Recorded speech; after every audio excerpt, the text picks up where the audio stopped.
los derechos no se consultan, se ejercen. Así es. Pero es una sociedad y habrá gente, como dice el licenciado Montiel, que en su mayoría, pues, vamos a decir, que no es muy popular la medida.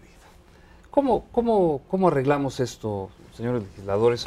¿Cómo lo aterrizamos para que funcione? Para que no tenga que pasar ni mucho tiempo, ni muchas penurias la sociedad en su conjunto. Mira, hay reglas bastante... Y te recuerdo que hay, por ejemplo, algunos gobernadores que les da asquito el tema de la homosexualidad, ¿no? Sí. De ese tamaño y tan claro puede ser el rechazo. Sí, bueno, y la ignorancia también es una de las cosas más grandes que... Por supuesto. que puede haber. Mira, Pero ahí están, ¿no? Ahí desde están. luego, y seguirán estando. También tenemos que entenderlo. Y en la sociedad tienen que caber distintas visiones. Pero también hay reglas elementales sobre las cuales legislar, porque una cosa es la postura que uno pueda emitir sobre distintos temas, independientemente de si esta es una postura que va justamente en contra de la construcción de un tejido social, como es la postura que expuso el licenciado Montiel. Es una postura muy contraria a la construcción de una sociedad igualitaria. Pero tiene todo el derecho de tenerla y de establecerla. Bueno, y de mucha gente la defenderla, comparte, ¿no? Desde luego, estás hablando de millones de personas, por eso estamos aquí. Pero en el momento de legislar, tú lo decías muy bien, y creo que Juan Carlos también hace un momento, hay distintos debates de cómo convertirlo en realidad.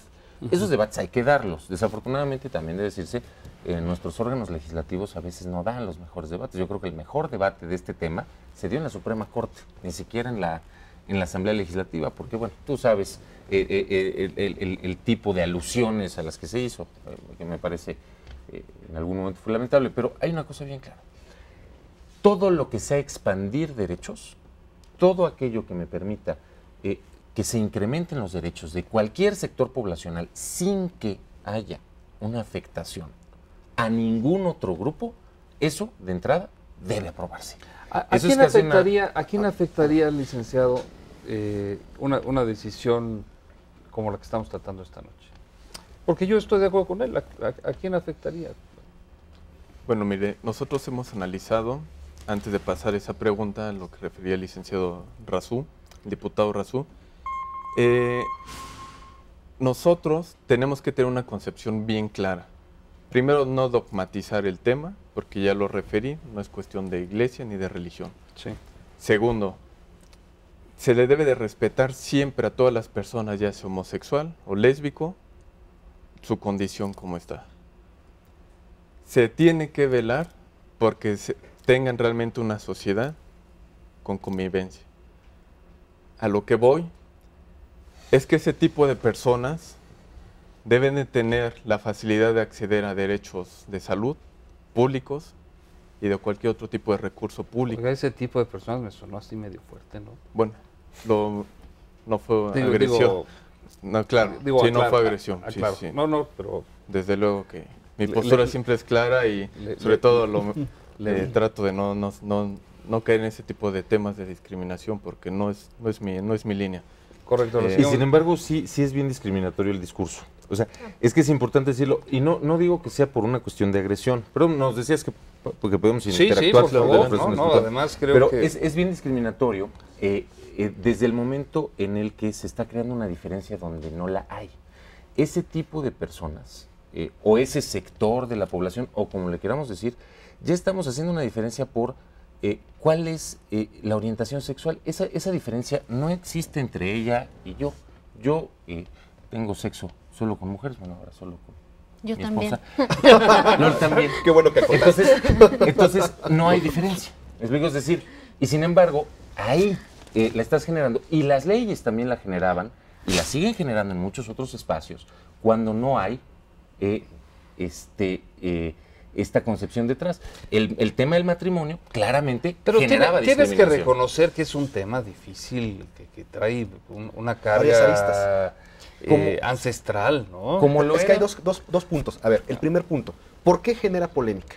Y yo te hablo del caso particular de matrimonios de personas del mismo sexo. ¿Por qué se dio la polémica?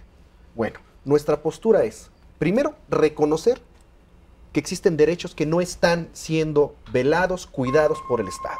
Esa es una realidad y quien cierra los ojos ante eso realmente sería muy testarudo. Segundo, ¿cómo legislamos para que esos derechos se salvaguarden. Y aquí es donde entra la polémica y entra todo lo demás. Nuestra postura, si ya existía una ley de sociedades de convivencia, vámonos por ahí.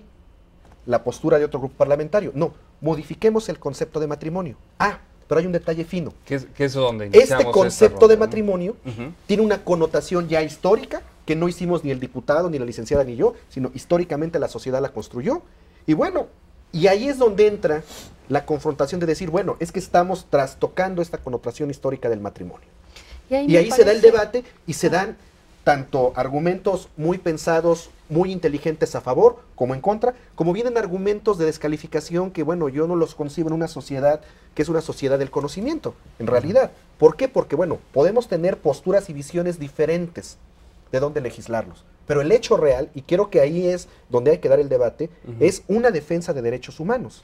Y creo que en eso estás de acuerdo. Sí, bueno, y también aquí la pregunta es, entonces, ¿dónde estamos dejando el término de familia? ¿Dónde estamos dejando la procreación? Existen otros métodos, evidentemente, pero ¿por qué recurrir a esos métodos y desfigurar el concepto de matrimonio y no haberlo dejado como una sociedad de convivencia? O sea, el problema no está en el que si tienen su derecho, si ellos hacen, como dijo el diputado Razú, tienen sexo con otra persona, eso es respetable y eso es de cada quien, eso es de la intimidad de cada persona. Sí, claro. Pero la configuración del término matrimonio no se debe trastocar porque de se deriva la familia y de ahí la procreación y de ahí la preservación de la especie Matrimonio, en tu opinión, debe ser hombre, mujer, Hombre, y, mujer. y la finalidad, humana. Procrea. Esa es la connotación histórica y es una connotación que dio Ujú. parte del inicio a este debate. Decían, a ver, bueno, y aquí el diputado Razú no me dejará mentir. Decían, bueno, a ver, si tocamos el concepto de matrimonio, y el concepto de matrimonio que existe en la sociedad mexicana es la unión de un hombre y una mujer para procrear, entonces, bueno, ahí empieza un debate de por qué cambiar esta connotación. Ese es un debate. Pero yo quiero centrar el tema donde realmente es. Hay derechos humanos que no estaban siendo respetados y había que legislar. Podemos algunos legisladores Creo que estamos no estar dándole de acuerdo vueltas a lo mismo. en dónde se legisló, pero sí hay algo que se tenía que legislar. Entonces, bueno, aquí el detalle es ¿Cómo le llamamos o ¿cómo lo le llamamos? dejamos igual? O lo dejamos igual. A mí me parece, ¿Cómo le llamamos? Francisco, Ajá, tú dime. el tema del matrimonio tiene que ver con una definición sociológica de esa composición. Y esa definición evidentemente va cambiando de una sociedad a otra, de una cultura a otra. Es decir, no es una condición natural por sí sola. A partir de eso es que justamente se hace una Déjame interrumpirte recomposición. poquito, porque tú decías, David, matrimonios interraciales. Pues sí. Ya le agregaste ahí una palabra, ¿no? ¿Por qué no matrimonios gay o matrimonios...? Y lo curioso, Porque sí existe, ¿no? O sea, tú mismo me lo presentaste como un ejemplo. y ¿no? lo curioso es que hoy quien habla de matrimonio interracial desapareció el adjetivo. Claro, pero, Y el adjetivo de matrimonio- décadas después, ¿no? Claro, O sea, es que también sí tiene que ser pasa. gradual, Son, ¿no? son procesos. Claro. El adjetivo de matrimonio gay, por cierto, yo nunca lo he usado. No, No, pero me pero parece ni matrimonio lésbico, se, ni... se me ocurrió por No, el y que tú además- usaste de interracial. No, y porque además dices, bueno, eso lo ha dejaste muy permitido claro. identificarlo, ¿no? Pero ese es un apellido que te puedo asegurar que va a desaparecer, se va a llamar Bueno, claro. matrimonio. Nadie va a decir... Matrimonio civil, ni, claro. ni decir matrimonio entre personas, no, va a ser matrimonio. Y lo que quiero decir es que sí hay un elemento discriminatorio, desde mi punto de vista, desde luego que puede no ser compartido por mis compañeros, pero hay un elemento bien discriminatorio en el discurso en los dos casos, en distintos elementos, pero tanto en lo que dice el diputado Zárraga como en lo que dice el licenciado Montiel. ¿Por qué? Porque cuando tú dices, se va a trastocar la figura del matrimonio, porque entonces ya no va a ser para la familia, entonces lo que no es hombre, mujer y niños no es familia. Y ahí yo no sé qué piense la iglesia en particular, la jerarquía religiosa, porque la iglesia es tan diversa como el movimiento de la diversidad, Claro. pero la jerarquía religiosa qué piense de decir que en este país, en México, menos de la mitad de los núcleos son familias. Porque solo menos de la mitad, el 48%, son hombre, mujer y niños. Porque hay madres solteras, familias ampliadas, recompuestas, en fin, todo eso son familias también. Claro. Y ahí es donde tenemos, cuando tú dices, eso no es familia, híjole, ya me sacaste de la protección constitucional al 52% de la sociedad. No solamente a personas que tengan relaciones o que formalicen relaciones con personas del mismo sexo, sino a muchísimas otras personas. El elemento de decir, se trata de defender derechos humanos, y atiendo nada más ese argumento, porque creo que LOL tenía una cuestión muy importante para concluir, pero el elemento es, si se trata de defender derechos humanos, sí, pero el derecho más importante, me parece, el que está en nuestro artículo primero, es el derecho a la igualdad, al trato igualitario. Si existe una institución dedicada exclusivamente a proteger relaciones entre varones y mujeres, hay un grupo de personas de la sociedad a las que yo les estoy negando el derecho de ser iguales jurídicamente. Y esto es muy grave, porque entonces no estamos garantizando derechos humanos, más allá de si la salud, etc. Todas estas cosas son importantes, pero creo que lo más importante, por eso lo tenemos en el artículo 1. Y sí, que hay tradiciones tal. Mira, la violencia contra las mujeres es tradición, la violencia contra los niños es una tradición mexicana. Cuando Juárez, que si Juárez estuviera con nosotros, si Juárez viviera con nosotros, hizo el matrimonio civil, bueno, la postura de la jerarquía religiosa fue a sus fieles: si ustedes se casan en el registro civil, los excomulgamos. Claro. Es decir, la Iglesia se ha opuesto a todas estas cosas. Hay una reacción, por supuesto. Y son cosas que ya después no se discuten, y así va a pasar en 10, 15 años. ¿No? Pues sí, pero hay que trabajarlo en el día a día. Hay que construir y sobre la todo entenderlo, porque no es una ecuación fácil.